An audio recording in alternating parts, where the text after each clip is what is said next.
চলতি বছরের জানুয়ারি থেকে এখন পর্যন্ত গেল ৩ মাসে প্রায় ৭০০ ভারতীয়কে জোরপূর্বকভাবে দেশে ফেরত পাঠানো হয়েছে। এর মধ্যে বেশিরভাগই অবৈধভাবে যুক্তরাষ্ট্রে প্রবেশের চেষ্টা করছিলেন বলে জানিয়েছে ভারতের পররাষ্ট্র মন্ত্রণালয়।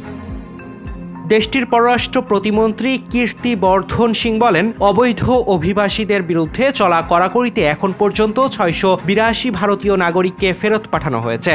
মার্কিন প্রেসিডেন্ট ডোনাল্ড ট্রাম্প দায়িত্ব নেওয়ার পর থেকেই চলছে অবৈধ অভিবাসীদের বিরুদ্ধে অভিযান।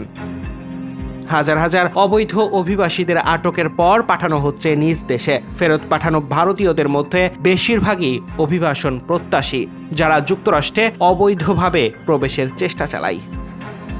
ভারতের লোকসভায় দেশটির এই মন্ত্রী আরও জানান, অবৈধ অভিবাসন ও মানব পাচার রুখতে যুক্তরাষ্ট্রের সঙ্গে কাজ করছে ভারত সরকার। যাদেরকে ফেরত পাঠানো হয়েছে তারা ভারতের নাগরিক কিনা তা খতিয়ে দেখা হচ্ছে। অবৈধ অভিবাসনের সঙ্গে জড়িতদের শাস্তির আওতায় আনতে ভারতের অবস্থান কঠোর বলেও জানিয়েছেন তিনি। Tarique Rahman, news now 24।